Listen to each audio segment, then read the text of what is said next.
I have something to say. There's a very famous line which is called the survival of the fittest.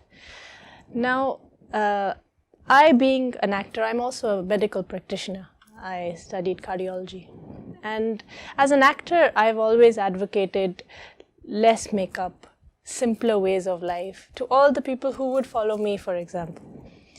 But say I take my own example. Today I want to go and live in a forest. I will only ask one thing, and that is my security. Security of if I will survive or not. That's all. Only that will be my question at that time. Otherwise, I'll manage. But the security of my survival by the conditions that I will be in. What am I supposed to get as an answer for that? Will I survive if I decide to go at these places where maybe people have not been or tried to live for too long? I'm sure today people have tried to live a life away from cities and stuff, yes. But what if I go in a path where nobody has gone and I'm living there? I will only be concerned for my security. No, actually, degrowth does not mean that we necessarily have to go to the jungle and wipe out all civilization and dump all technology away. No, that's not really the thing. It merely means sustainability. Act in a way that is sustainable. The kind of resources we are using today, the earth simply does not have enough to provide for us. If the entire population of the world makes as much use of resources as the average American individual, we will need 17 of planets like ours. 17 Earths is what we need, right? From where will we get all that? Do we have those minerals? Do we have, even fossil fuels are going to run out, right? They're anyway going to run out. Why not develop better technologies? Why not wean yourself away from them? So minimalism is not about getting rid of even the things that really mean something to you, that really are essential. It means minimize what is inessential, and in the process probably maximize what is essential. So minimalism is actually good news. It does not mean that you have to go to the extreme of reducing your consumption to zero. Even animals in the jungle, they do consume. Even animals, adapt physical nature to an extent so that it suits their needs. Haven't we seen, for example, dogs dig up the earth when it's quite hot? Even in some sense, they are modifying the landscape to suit their needs. Birds build nests. So we too are entitled to build homes for ourselves. But we are not entitled to go absolutely crazy. We cannot make homes that are going to implode. We cannot do things that are self-defeating. After all, whatever we do is for the sake of our own welfare, is it not? We want to do good to ourselves. But what if that which we are doing is so mindless that it is another step towards our own destruction? That's the thing that we need to think about. Climate change is actually a crisis of consumption. It's just that the common man is anyway not in a position to consume a lot. He has the intention to consume a lot, definitely, but not in a position. Given a chance, he would binge on consumption. No doubt about it. No doubt about it. Total glutton. But the ones who are actually in a position to consume today, they are the ones who are contributing in a big way, and they ought to be stopped in their tracks. There need to be regulations, there need to be taxes, and when they are stopped, that would also send the right message to the common population, because they are the ones admired as role models. If they are stopped, not only are they stopped, they also need to be kind of publicly censored or reprimanded for the kind of irresponsible lifestyles they are not only living but actively advertising to others. What they today do there, up there, becomes the aspiration of millions of peoples down here. So if we want to change these people, it has to start from there. It's just that even if it has to start from there, these people have to raise a big clamor. Today's children the moment they come out of the womb, they want a telephone. That's how they are, right? I don't know if they are enlightened enough or they have the consciousness enough to be taught or to accept these things that, okay, our forefathers left us this life.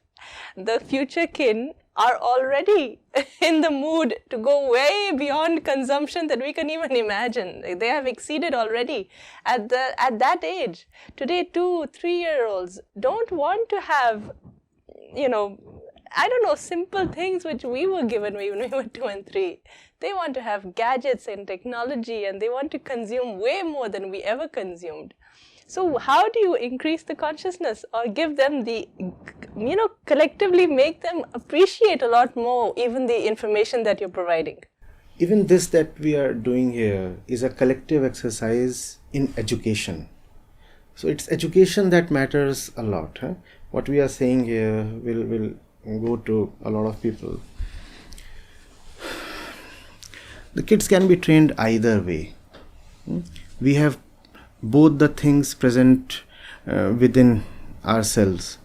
The tendency to be ignorant of who we are, what would really satisfy us, what would make us joyful, and therefore choose the wrong means towards gratification. That tendency definitely exists. The tendency of ignorance, the lack of self-knowledge, that definitely exists. Equally, the potential to know, to realize. You tell the kid something that the kid didn't know of, and she looks at you wide-eyed. You see, there's something within the kid that was waiting to be awakened. The curiosity. And it's not as if the kid is very resistant to the truth. In fact, nobody likes to be lied to. Truth is something we all love, right? Does anybody like a deceiver who keeps hiding facts to you, who does not tell the truth to you? Nobody likes that. So there is something within us that loves the truth. And it's present right since when we are an infant. So if you tell these things to them, and if you can tell these things to them in an interesting way, in a far more interesting way than we have managed here, especially me. So I'm a bad storyteller in that sense. But if we can manage to be more interesting to our kids and tell them these things and show them that the bird that's there, we are killing her both actively and passively. If we can, the kid might not really comprehend numbers and correlations and coefficients and stats, but the kid definitely knows the bird. And if you tell the kid that what we are doing is killing the bird, and the bird will soon no more be there. Not only will the bird no more be there, even the possibility of more birds will vanish. The tree itself won't be there. And the temperatures would get so bad that the entire species of the bird would be extinct. It would mean a lot to the kid. I know of kids, they saw one of those government-sponsored visuals that told that if you chew tobacco, you get cancer. And the kid successfully managed to make his grandfather quit tobacco. And the grandfather was habituated to tobacco since decades. But the kid successfully managed that. So kids have a lot of power because they have not been yet terribly socially conditioned. Yeah. So that's the reason why in my endeavors I try to reach out to young people as much as possible. Kids, I do not have much access to them, but young people, and they are the ones because who will be the worst sufferers, right? The older ones would be gone. The tragedy would blow up in all its disastrous effects in another 10-20 years.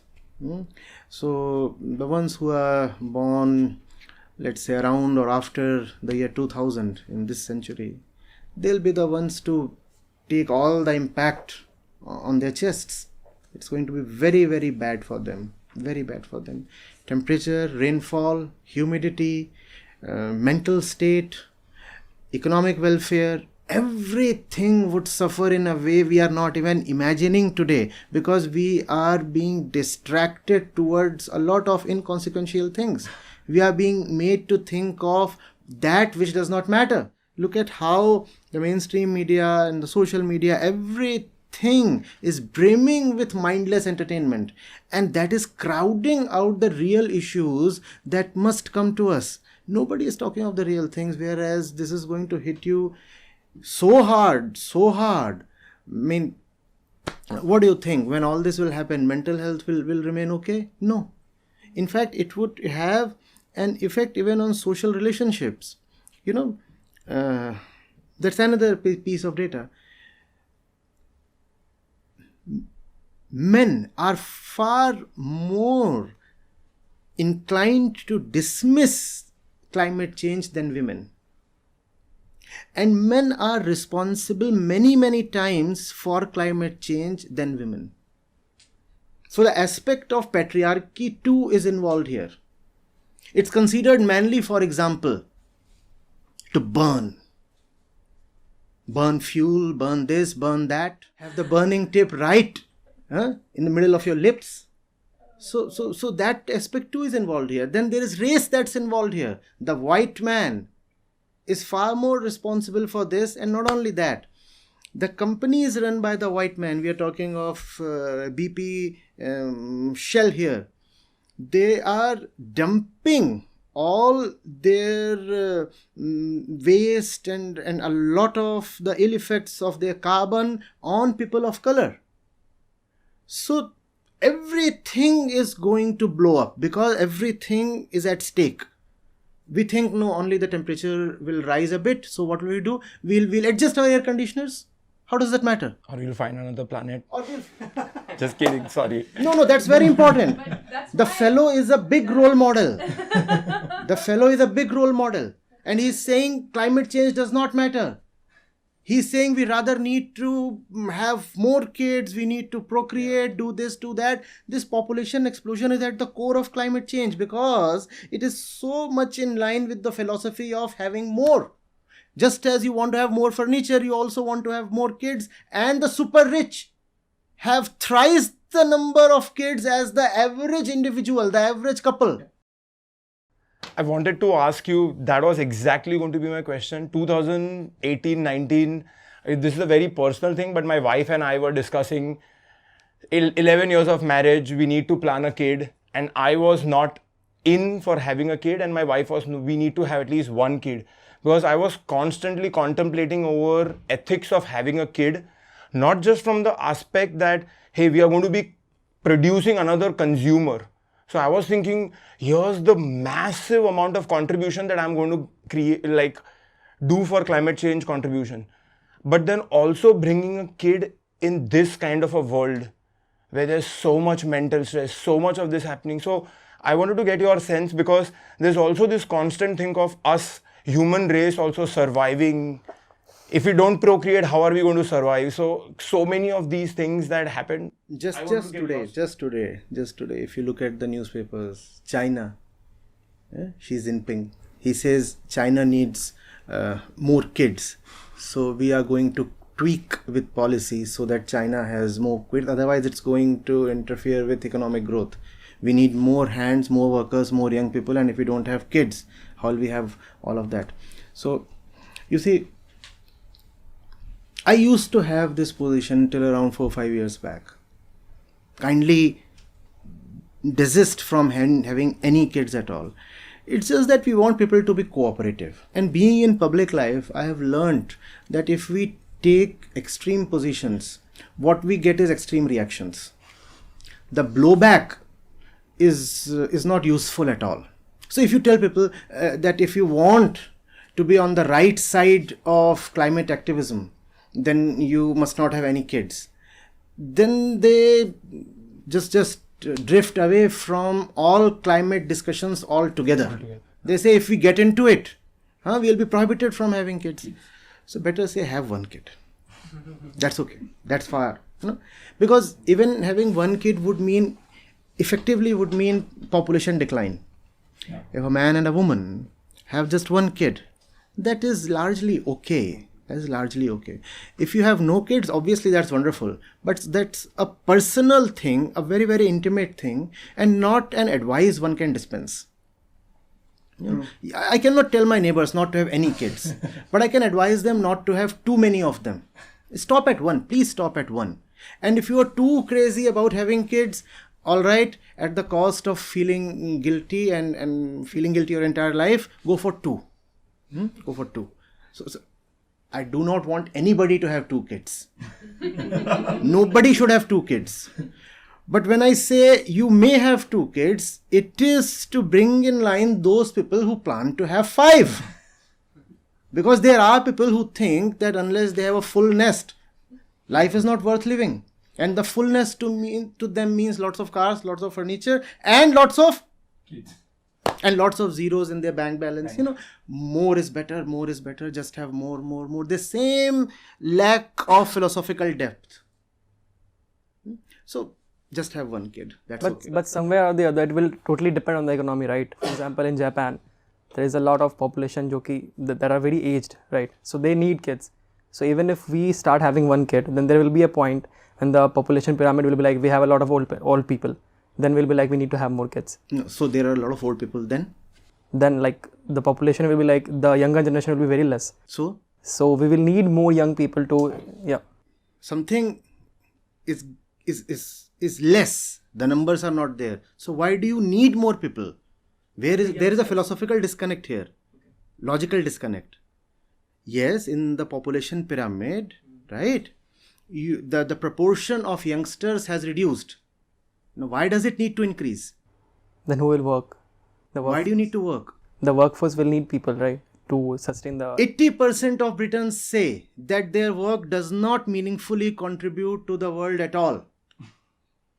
The ones who have understood life, they are talking about reducing work hours as much as possible. What is this obsession with work? Do you understand its philosophical basis? What you are saying is, unless I work, how will I get more and more and more? Why do you need to work so much? Is life there to slog? And if you have to slog for the right reasons. Why do you need to just work? We have to uphold the economy. Why do you have to uphold the economy? Why do you have to uphold the economy? How is the economy a holy cow?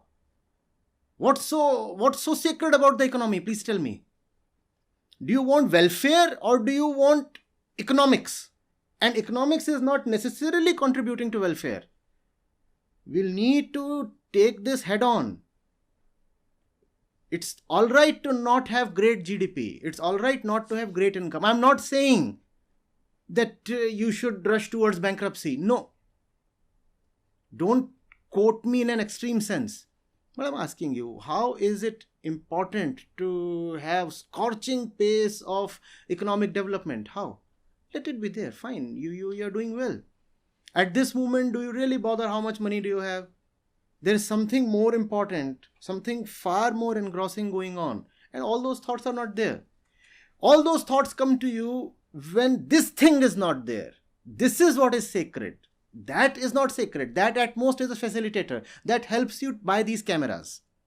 But is it these cameras that we live for? No. If we do not have this, these cameras are meaningless.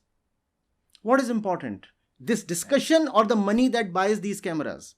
And remember, were we not obsessed with money as a society, were we not that obsessed, we wouldn't have needed to record this on camera.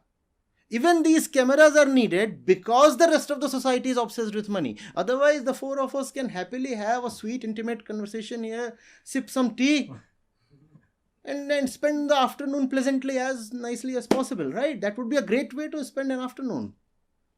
So, the philosophy and the purpose of life, according to this, would mean khao piyo ash karo aur thodi baatcheet kar lo. As trivial as it sounds, please tell me what's wrong with that. Please tell me what. In fact, when you gather a lot of money, that's exactly the end that you want to achieve.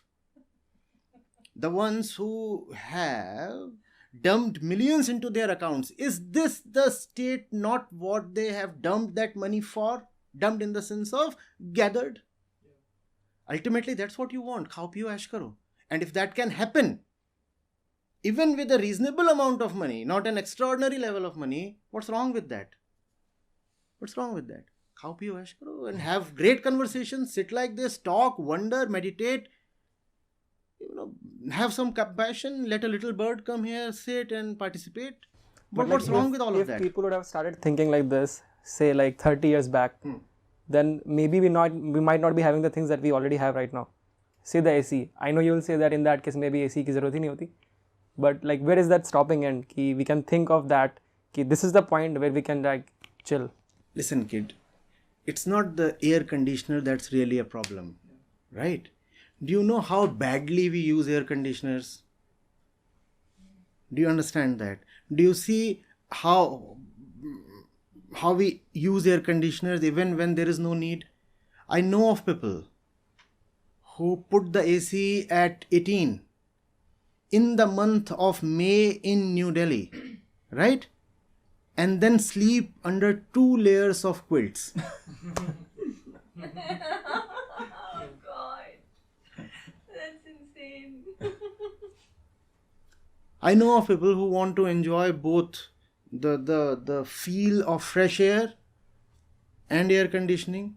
So long distances, Mumbai to Goa, they would cover with the AC on full blast, and the pains are lowered. I need to have the best of both worlds. So don't take it to extremes. We are not talking of not having the internet at all. We are not talking of having no clothes to wear. We are talking of being sensible. Right. And sensibly we can be sustainable. No?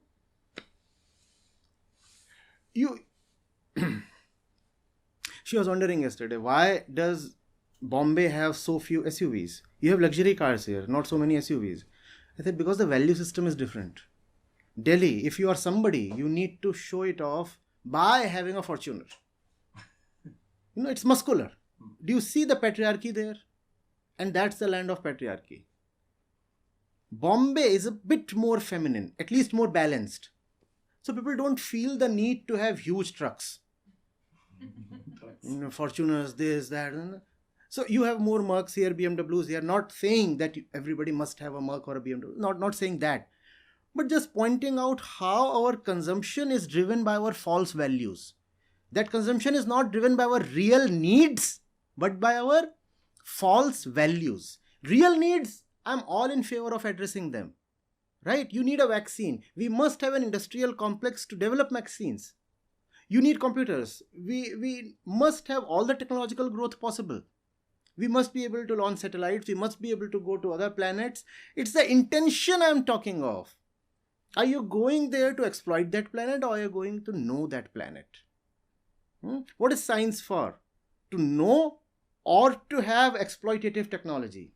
You get into the core of the atom to have nuclear energy, which is clean, or to have a Hiroshima. The intention is what I'm talking of. We need to know who we are, why we exist, and that's when we'll be able to put some limit to our lust for consumption.